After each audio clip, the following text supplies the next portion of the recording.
First of all, I always thought that breast cancer was a white woman's disease. I didn't know that black women got breast cancer, and that was mainly because all the promotions featured white women. So I just thought, oh, black women don't get this. And then, lo and behold, I was diagnosed with stage 3 advanced breast cancer. I thought after that I finished with the IV and the chemo that I was going to go home. I didn't know I had to take additional not over-the-counter, but prescription drugs. And I went, and it was quite expensive. And I thought to myself, okay, what do poor people do? How do women that look like me, that is less fortunate than I am, how do they make it? How do they find the money to pay for this prescription, take care of their families, cover all their finances?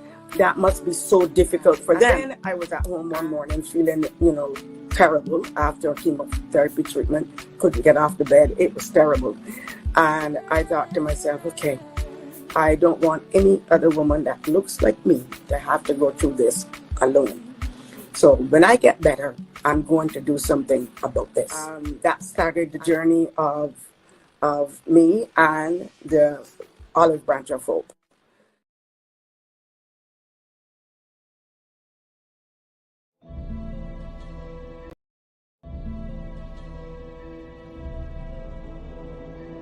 The Olive Branch of Hope's office is situated on Indigenous land.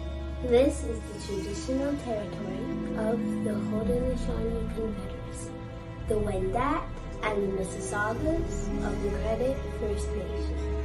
The Olive Branch of Hope gratefully acknowledges these Indigenous nations for their guardianship of this land. The Olive Branch of Hope also recognizes stolen people from across the world who have inhabited this land by force. Slavery prior to and including the transatlantic slave trade continuing through modern day human trafficking have brought Indigenous people from across the globe to care for this land. We acknowledge the truth of our Canadian history and commit ourselves to reconciliation, knowledge, and careful intention. I invite you to take a moment of silence. Feel free to use this moment for prayer, memory of a loved one, or to set an intention for your engagement on this space.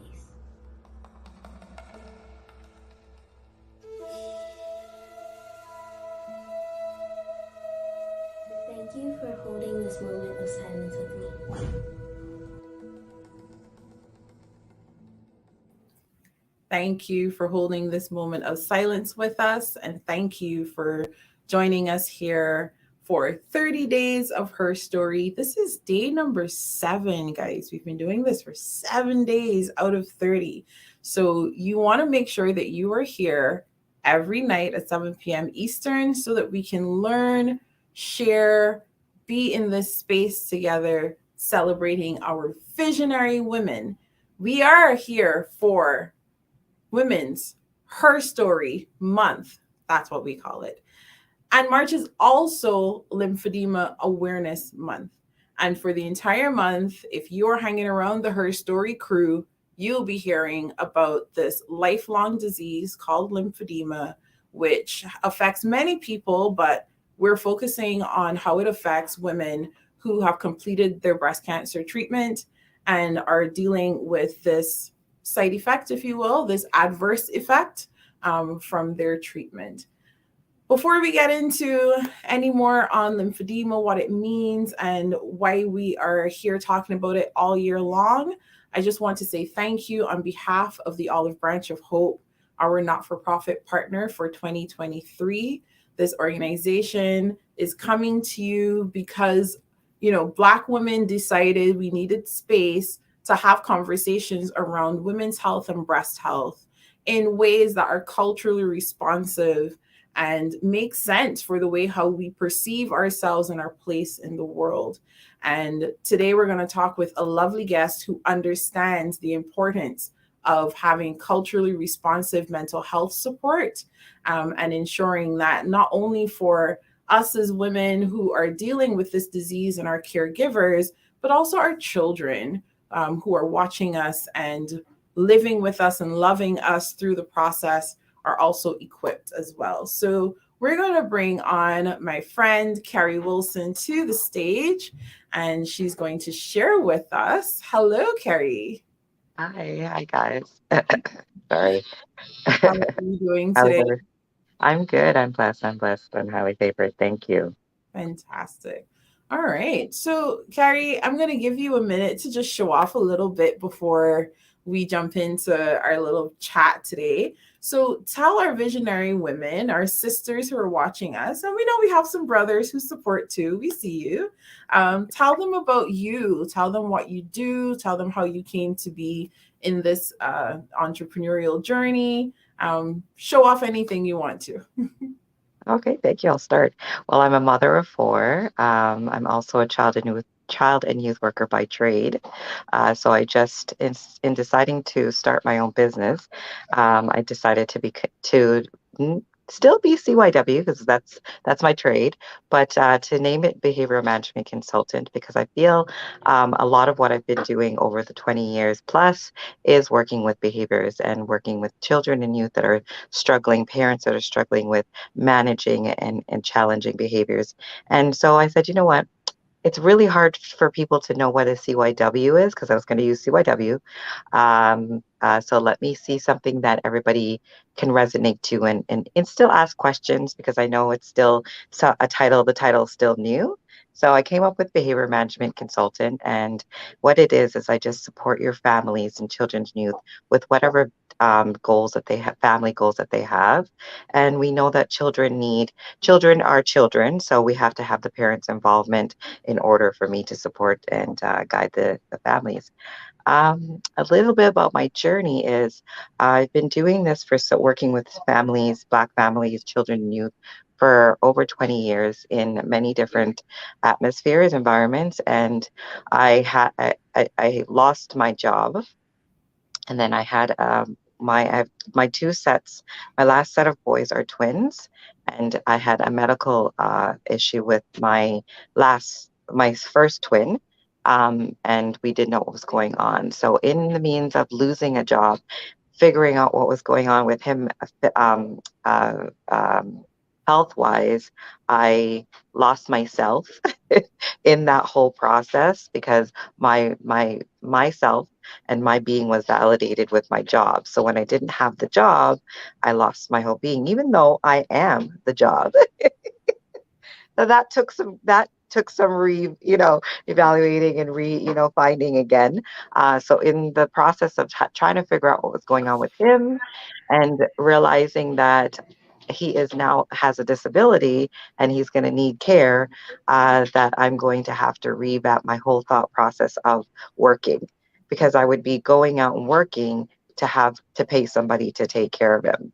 So that's how my entrepreneurship journey started. I registered the business, came up with the concept a long time ago, but really started to dedicate myself over the pandemic. So the pandemic for me and my business was very good because it focused. It gave me tunnel vision because there was nothing else to do. And I said, if there's nothing else to do, I might as well focus on my baby that I've been trying to do, but everything else was distracting me. So that's how I got here. And, that's how I'm now surf, which is stop, evaluate, reassess, and follow through with your life. So that's what that means. Thank you. I definitely wanted you to spell out the acronym for our visionary women and those who love visionary women who are here with us.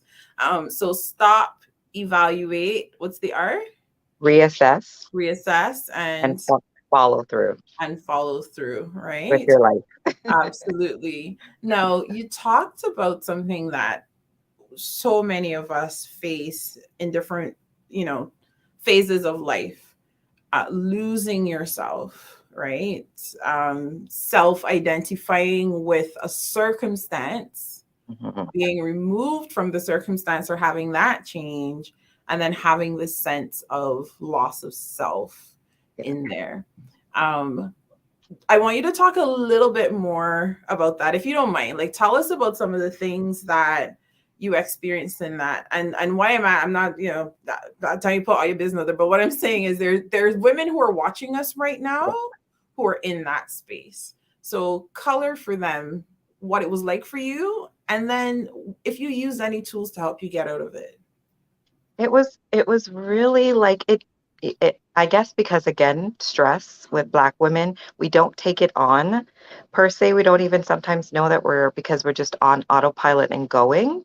So I think for me, it was just a realization as to I was applying to jobs. I wasn't getting, and I'm overqualified for all the jobs that I've been applying for.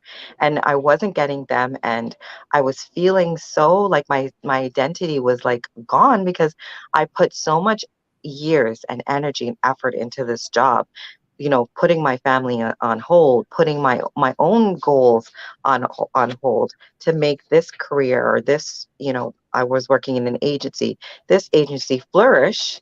And it was like I wasn't even, someone came in and decided that I wasn't important, and that was it. And so it was really difficult to get over that and to regain the understanding, the overstanding that my identity is not attached to a job. It's not attached to a person. It's attached to me and what I attach to it. So the healing process had to start, which the depression, I had to get some counseling. I had to also get my son some counseling, because having to revamp your mind in every shape and form, not only with your self identity, but also with now having to deal with a child who has these disabilities, who didn't had some disability, but this to the point of what it is, what they're telling you that it's going to be, it was difficult. So you really had to, do the healing, do the work, and take care of yourself, and understand again that separate yourself from your job and from your family and from everything, and find out who Kerry Wilson is, and really tackle that. And then once I healed that, or started working, because we're never healed, I believe, until God comes and takes us. But until just continuing to heal, continuing to grow. I did, like I said, I went to did some counseling, got my my child's medical stuff, like understanding it, did a lot of research, so got comfortable with it and sat in it, mourn the loss of what I was losing from that child and from my ideas of what they were going to have. So mourning that, mourning the loss of the job that I put so much energy and effort to. So just mourning a lot.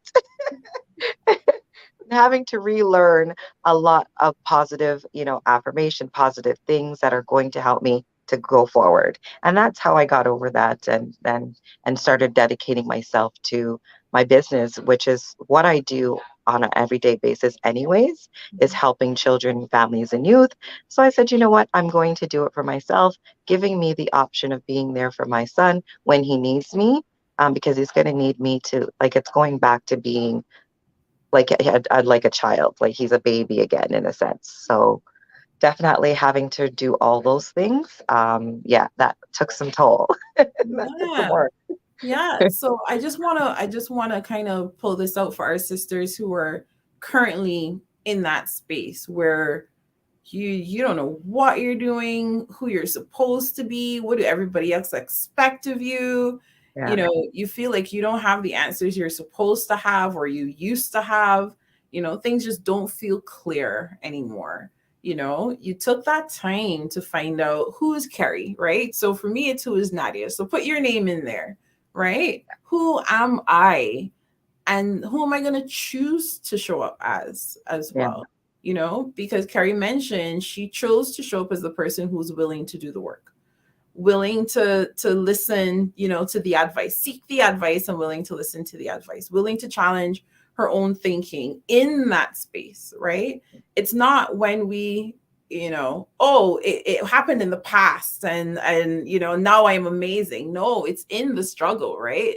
That we mhm, have to make these decisions to show up for ourselves. Thank you, Kerry, for sharing that. We always think here on Her Story, it's so important, because uh, yes, yeah, a lot of times we tend to talk about the trauma in past tense.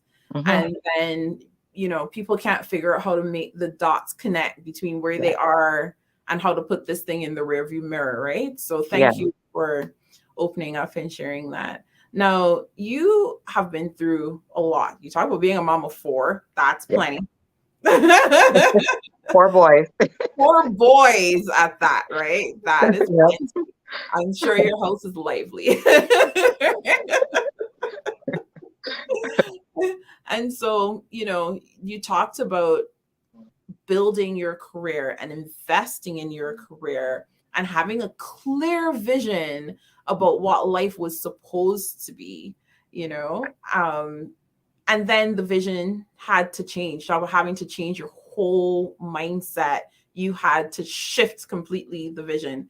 Tell Yeah. me, with that shift, is it even important to have a vision? What do you see as the importance of having vision? It's definitely important to have a vision. And sometimes you may not know what your vision is, and it may just evolve into, oh, that's what I'm supposed to be doing, or is that's my purpose and that's my gift. I always knew that I loved what I was doing, but did I really look at it as a purpose, as a vision? No, not until I was creating this business is when you really have to go through the business planning. You have to pinpoint, who, this, that, where. So a lot of questions really help you to focus and see that it needs to be a vision, and it's a vision. So that's how I really got down to the nitty gritty of now realizing that my business was a purpose and a vision. So that's how I got to that, is just by doing all of the business planning stuff, talking about it, creating it, going through different stages of like, okay, this doesn't work. Let me change this. Even trying to explain what I do, it's like that elevator pitch. Is that what? Yeah, that's what it's called. That has also gone through many, many, many many different aspects of it. So yeah, it's okay to not fully understand what the vision is, but if you have an idea, just go with it and keep at it. Little by little, I kept at it and I kept at it and kept at it till now it's picking up and it's getting more into like it's a business now. I'm feeling more like an entrepreneur. Before I was kind of feeling like, oh, is this a hobby? Is this something that? And even though now I'm doing a full-time job, because before I wasn't, now I'm doing a full-time job. Now I really get that I'm in a different place in the job field as well. Like I'm no longer that a job is my identity. I'm no longer having to feel like I have to prove myself to a job or prove myself to my coworkers or prove myself in their eyes. My proving or my biggest, competition is myself, and making sure that I show up for myself every day, show up for my business every day, because that's my purpose. That's my baby. And even though I do the same thing in my day job, and I do not, in my day job or my business, I don't half-ass anything when it comes to working with children and youth, especially children. You know what I mean? So I do not half-ass anything, but it has it plays differently in my head. I hope everybody understands what I mean by that. Yeah, the space you give it in your heart, right? And the yes, yeah, for sure. And that alignment with self, Yeah, going back to that, right, is also pretty critical. yeah, Now you talked about no longer feeling the need to prove yourself in the workspace, yeah, right? And I wanna pull on that a little bit because I totally understand what you mean. If I had heard that statement like 10 years ago, I think, oh, does that mean that you don't try? But no, that's not what it means. It no, means I'm not defined by anybody else's expectations because I know I have a high bar and high level for myself.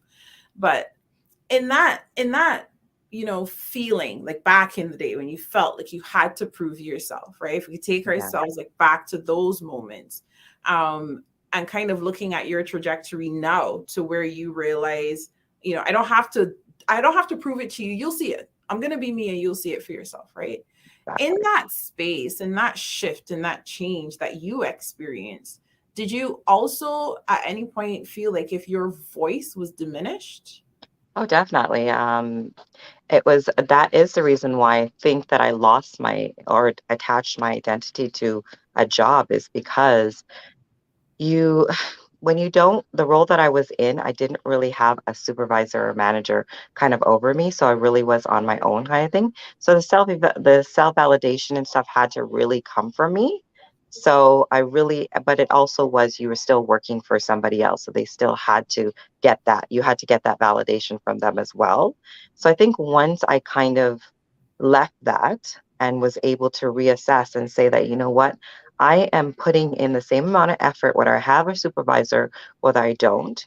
I am putting in the same amount of effort if it's my business or somebody else's business, that I realize that I don't no longer need the validation of others. And I think also too, it's also with maturity and age, because when I started out being a CYW, I was young. I had 2 children already. I had my first as a teenager. So I was also growing and maturing. So a lot of those that happen. So as you get older and as you start to mature, I hope to goodness, and you put in the work, you don't no longer need societal views on things or validation. You don't even need your parents. You don't even need your friends. You don't need that anybody else's but your own. And I think once you get that self-esteem and you get that self-worth, that the sky's the limit in regards to what you do and how you do it. And you no longer have to worry about, is somebody going to think that I'm not working? Or if I don't do this right away, is somebody else going to, I don't have those, qualms or holds up anymore in my day job or my business. Yes, yes. What freedom does that bring, right? I know.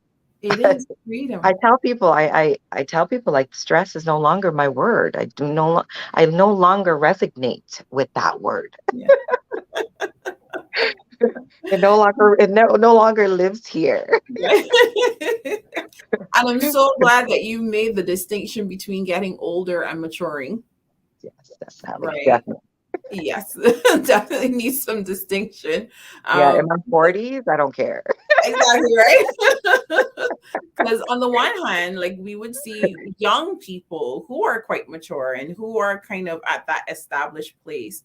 Mhm. And, with your support and what you do for families, children can reach that place a lot more quickly than the rest of us, who've gone through the multiple traumas and the healing from the multiple traumas to be able to do, right? Because we wouldn't have had a Surf Your Life or a Kerry Wilson to come walk alongside our families and help us get through those moments, right?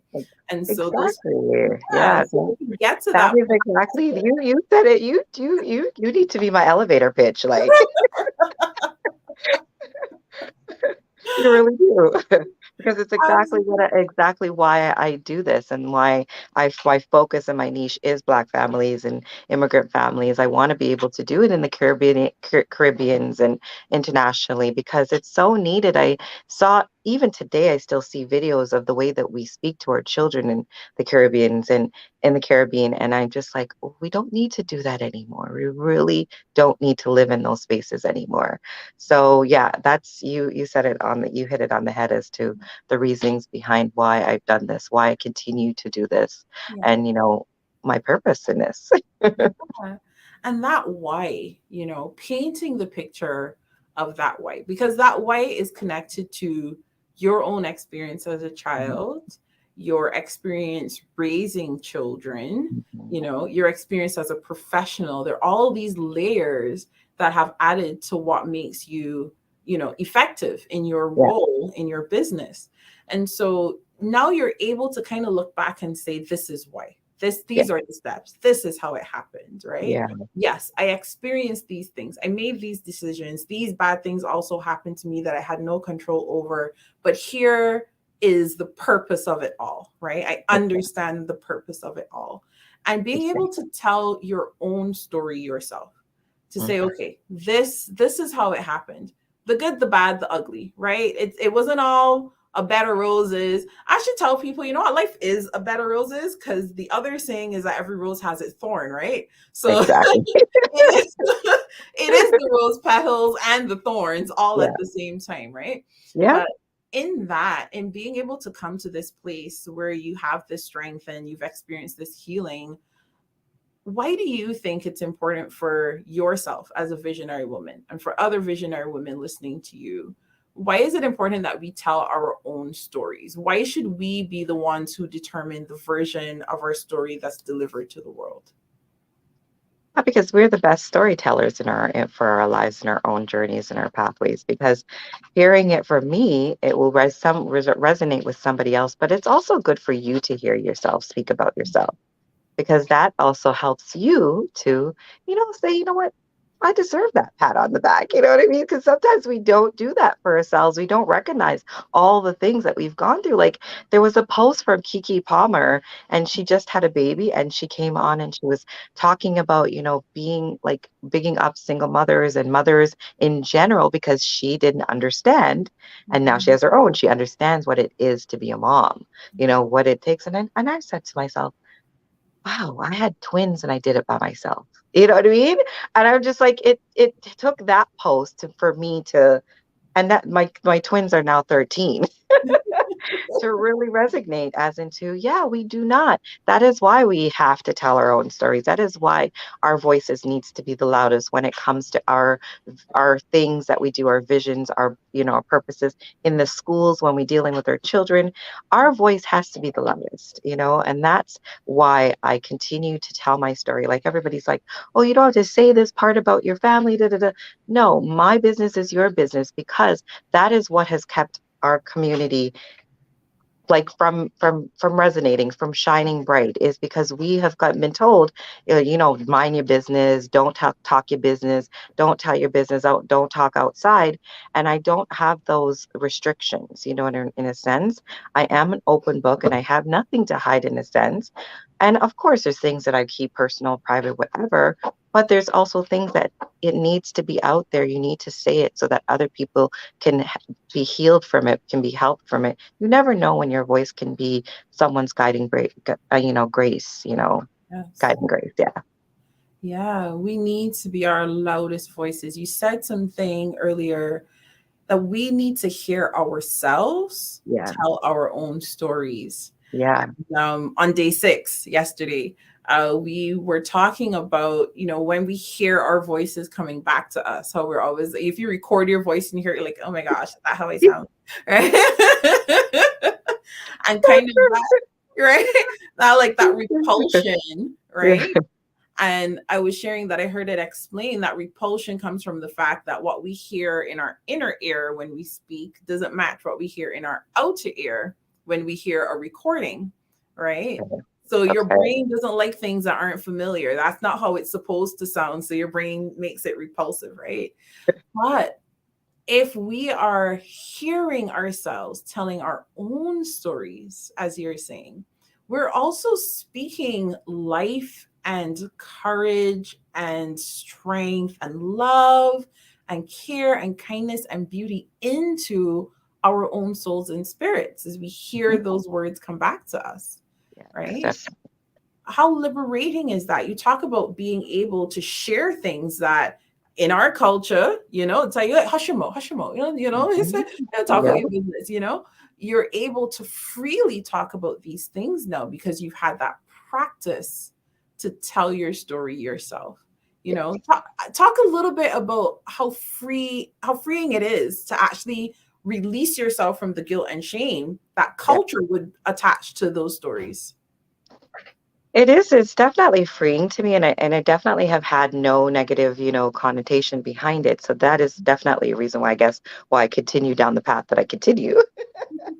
But yeah, it is freeing to me, and I think it's freeing to me because I once I've let go of, like, the mom shame, you let go of that, you let go of the body shame, you let go of, the cultural shame, you let go of all the shame that's in your life. I mean, definitely I have my days. Don't think that I miss perfect here, because I do have my times and my days. But majority of my life is, like I said, I release those things. Majority of my life is trying to take the positive walk, is trying to tackle things. I'm also an Aries, so the ram goat of me is always like, got to get things done. I don't have time to, don't have time to walla. I don't have time to stay in that. I have to keep going and I have to keep moving. And also being a single mother of four, I have no time. You know what I mean? Sometimes I have no time for myself, but I have to create those spaces. I have to create space for myself. I have to create space for them, and I have to create space for being a daughter, being, all those other hats that I wear. And once you start to be able to separate yourselves from that and be able to understand that you are not perfect, there is no such thing as perfection, and it's okay to not be okay and state it that you're not okay. Like when somebody asks me, how are you doing? Please do not ask me if you do not want to hear the real.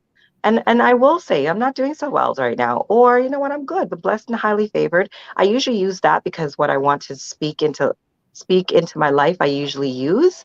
But usually I'm attached to it. So I'm not going to use it if I'm not attached to it. So that's also another thing that I like to do. And I, for my boys as well, is just to teach them to always stand in your truth. And doesn't matter what it, if it makes somebody else uncomfortable, you are not responsible for other people's feelings. Don't be rude, don't be disrespectful, but you are not responsible. If your intentions is true and pure, you're not responsible how they received your message. Yeah. So speak it, and live it. And Yeah. always speak life over yourself and never death into your words. Speak it and live it. Yeah. The two have to come Yeah. together, For me. right? If Yes. you're not a person of your word, do not even be around me because I will not have that connection with you.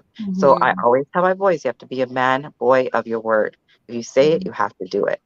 Yeah, So speak it and live it. I yeah, mean, for us who women who are building, and there's this grind culture and fake it till you make it and all these different things that I don't resonate with any. and then we get to a point where we realize, I mean, not it, what I mean? Like, Dude. yeah, I can't follow every fad that comes around. I can't even exactly. keep up with every fad, so I can only be me, and that's all I can do. Yeah, and that's where that stress that we talked about no longer resonating. That's where Yeah, that stress comes in, because we're trying so hard to yeah, be outside of who we are, right? exactly. And causing that strain. Now, you talked about standing in your truth and encouraging Yeah, even your boys, and I'm sure your clients and their children, yeah, stand in your truth, to say it and to live it. yeah. You talked about having the sense of freedom and kind of releasing yourself from, even our shared cultural, expectations. Yeah. And you talked about like the body shame, the mom shame, the self shame, and releasing ourselves from those things, even though we may struggle with it ever so often, Mhm. right? It's still there, but we're feeding the side of ourselves that helps us to progress and to get through it. Yeah, exactly. Now, this to me makes you sound like a winner, right? Not that things are perfect, but you are on the path, right? You are winning at this thing called life. Um, Tell me what comes to your mind when I say you're a winner. What comes to your mind when you hear a word like victory? I think it's so hard for us, and it's culturally too, to really receive compliments. Like it's taken me a time to really live in that space. Like when people say this about me, people say that about me, I really have to not push back and say, oh, no, no, no. I was like, now I'm like, oh, yeah, yeah, yeah. So living in that, I think, is the uncomfortable of being comfortable with yourself and being comfortable with the accolades that you deserve, like giving your flowers and receiving your flowers, but also saying it for myself, like not just waiting for people to say it and people to validate me, but for me to validate myself and for me to celebrate the wins of my life and my journey. So I think for me, that's what I do most is I beat sometimes, especially with this entrepreneur journey and learning in the starting. Oh my goodness, I beat myself up so much throughout the process and finally realized, like, you know what? I'm a turtle and I do things at my own pace. I am not trying to watch what other people are doing. I'm trying to learn and do the best that I can. I can only focus on one thing at a time. I cannot spread myself all over the place. Can't start this bed. You know how they're like, now you have to have 4 streams of income of 4 streams. I can't. I said, listen, people, I can only focus. And that is because I'm one of those ones that when I do something, I do it well. So what, you know what I mean? So I master this or I get this and then I can move on to the next. But I do not like to have my hands and my hats in, this and that and this and then not really getting the giving the people or whoever you're doing the best out of you. So I said it's the same thing I say to my kids, like when you do something, you do it your best. Even you're doing your dishes, you're cleaning your room, even if it's like whatever, it took you all day, at least you did it your best. But don't half-ass anything that you do. And that's why I don't follow trends. I don't live in a space of having to live up to other people's expectations and societal's expectations as well. I don't live in that space anymore. And I think that is why I say stress lives here no longer, is because once you set the path for yourself and you're divinely connected and you're working with God on the path that He has set forth for you, you no longer need to and jump back on swaying. You just keep focused and keep going down that path, and you'll get to it.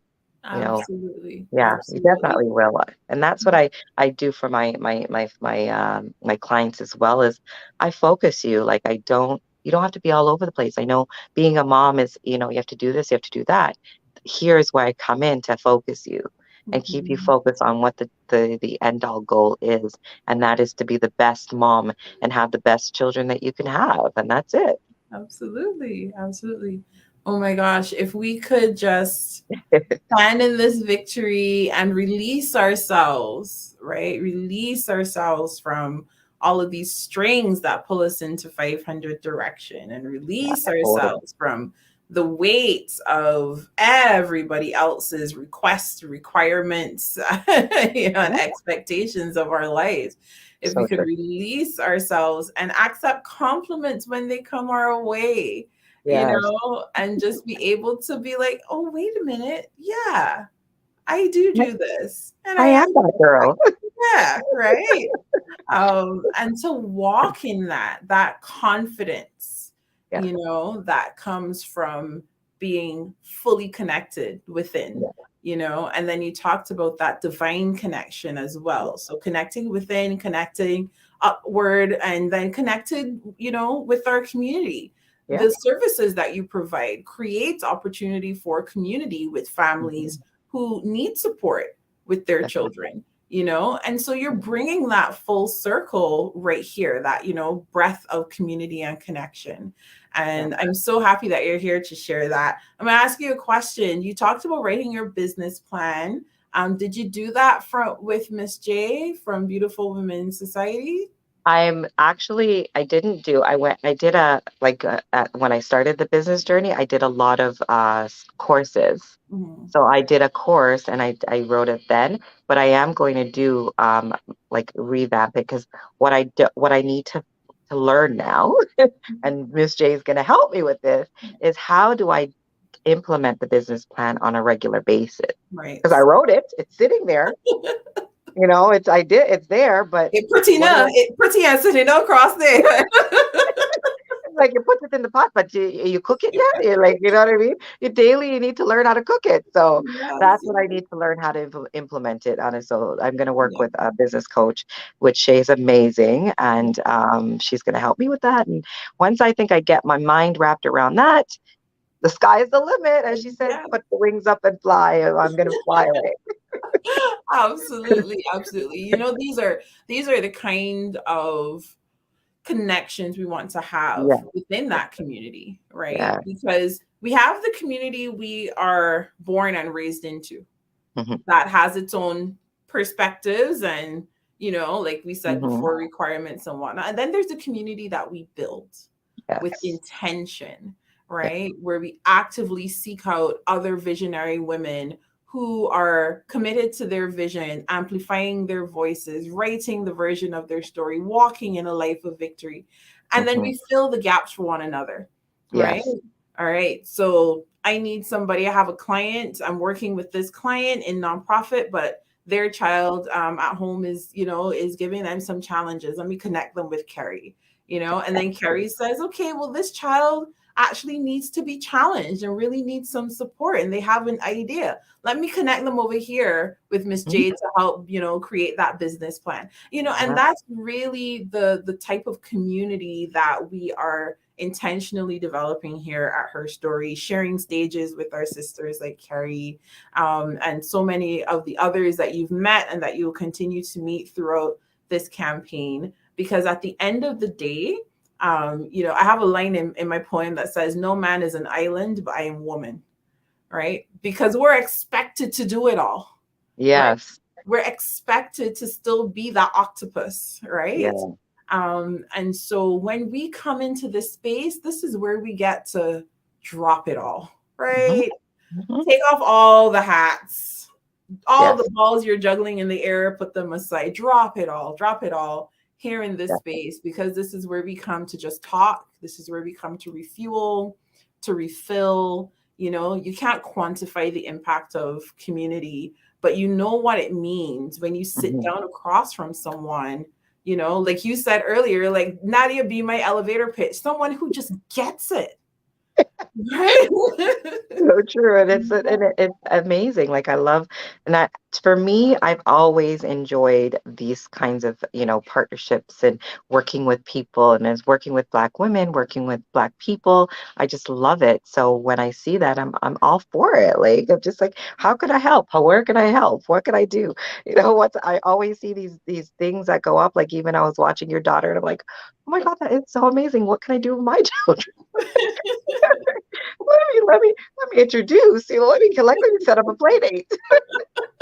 Absolutely. Well, she and I, we have a kidpreneurship course coming up. I'll tell y'all about that later. I love that. I love it. And you mentioned these 4 streams of income. We do have a mastermind coming up talking about the multiple streams of passive income, because they keep leaving that word out. Yes, passive, yes. They leave that word out, and then we're stressing ourselves, right? With 100 streams of active income. That's not the full story. Exactly. But anyways, off of that, I just want to thank you, Kerry, for being here with us. And I want to thank our visionary women for joining us. And I want to thank our nonprofit partner, the Olive Branch of Hope, for being willing to allow us to champion their cause this year. It is such an honor to be able to do that. If you guys know or have heard any little bits and pieces of my story, you would know that I too am a breast cancer thriver, living and loving life after active treatment. But life after treatment for someone like me who's had lymph nodes removed means living with a lifelong condition called lymphedema. So if you can see here, this is not a part of my black sweater. This is a specialized medical device that I wear because I developed lymphedema after breast cancer treatment. Like so many other women, and like so many other women in my situation, there was no conversation with me before surgery, after surgery, or anything to let me know that this was something that could potentially be developed. There was no support in understanding, what I should be doing. There are certain exercises I could be doing to help myself reduce the risk. There are certain things I should avoid, like, extreme temperatures to help me reduce the risk. If I do manage to develop it, there's some early signs that I could have paid attention to get that support and that help even faster. There are so many things that are not discussed that we at the Olive Branch of Hope, in partnership with HERstory, are bringing to the forefront to you for the entire year. This is literally all we're talking about, right? Good. Because we want to make sure that more people understand, and that you understand how to love and support someone who's dealing with lymphedema. Lymphedema can happen anywhere in the body, but for those of us who are dealing with lymphedema after breast cancer treatment, it tends to be in the arm, in the back, in the torso. And so, it could be anywhere, but those are the main places where you would tend to see it. And so we want to be able to support women who need to use these medical devices, who need to get taping services, who need to get fitting services, who need to get lymphatic drainage services, We want to be able to support all of these women. We want to be able to support those who are uninsured. We want to be able to support those who are locked out of the, of what's available to us, right?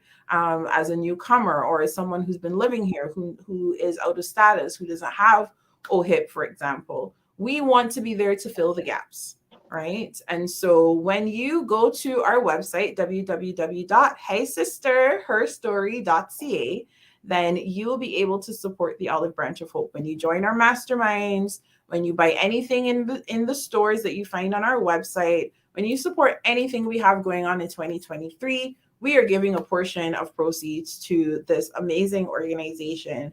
At the top of the screen, you will definitely see some extra special merch and opportunities to donate directly to the organization as well. So go right now to www.heysisterherstory.ca to learn so much more about this amazing organization and the work that we are doing here together. Kerry, before we hop off and say farewell to these lovely visionary women, our sisters who are sharing in this space with us, is there one word of encouragement that you can share with our sisters before we go? I think for me is just, let go of the shame, let go of the stress, let go of the guilt, and understand that being strong does not mean that you can't be weak as well. So enjoy it all. Walk through it. Like you said, we're living in the rose bushes and thorns. It comes with it, and just live through it, enjoy through it all. Smile through it all if you get. That's right. Keep going, sisters. Keep going. I love when you say smile through it all. When I was going through chemo, people would ask, because I didn't tell everybody, and it wasn't about shame. I just had a very practical approach to it. I can't manage everybody in my space right now. So unless you can actually help me, you don't need to know what's going on. Right. And so, I told just a handful of people that I was really close to. And so when other people would kind of, shoot you a message, oh, Nadia, I haven't heard from you in a while. I had that. You said earlier, if you ask me how I'm doing, don't ask me how I'm doing if you don't want the answer, right? So I was like, okay, I don't want to lie. I don't want to say, oh, I'm great, because that wouldn't be true for the moment. But I also don't want to sit down and explain everything or deliver this news via WhatsApp message, that kind of be not cool. And so, I thought, what could I hold on to that would be true? What can I maintain as my truth? And I made a decision that cancer could take part of my body. It could take my money. It could take my time. It could take so much from me, but I would not let it take my personality, and I will not let it take my smile. And I chose to smile through it. Even when it sucked the most, I chose to smile through it. So if anybody asked how I was doing, my response was, I am still smiling. So thank you. Thank you for reminding me of that with your admonition here tonight, my sisters.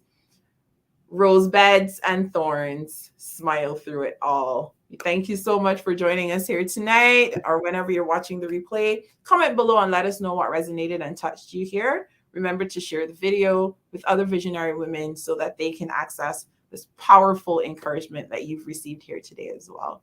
Sisters, thank you. Thank you for having me. Thanks, Nadia. Take care. First of all, I always thought that breast cancer was a white woman's disease. I didn't know that Black women got breast cancer, and that was mainly because all the promotions featured white women. So I just thought, oh, Black women don't get this. And then lo and behold, I was diagnosed with stage 3 advanced breast cancer. I thought after that I finished with the IV and the chemo that I was going to go home. I didn't know I had to take additional prescription drugs. And I went, and it was quite expensive. And I thought to myself, okay, what do poor people do? How do women that look like me, that is less fortunate than I am, how do they make it? How do they find the money to pay for this prescription, take care of their families, cover all their finances that must be so difficult for them. Then I was at home one morning feeling, terrible after chemotherapy treatment. Couldn't get off the bed. It was terrible. And I thought to myself, okay, I don't want any other woman that looks like me to have to go through this alone. So when I get better, I'm going to do something about this. That started the journey of me and the Olive Branch of Hope.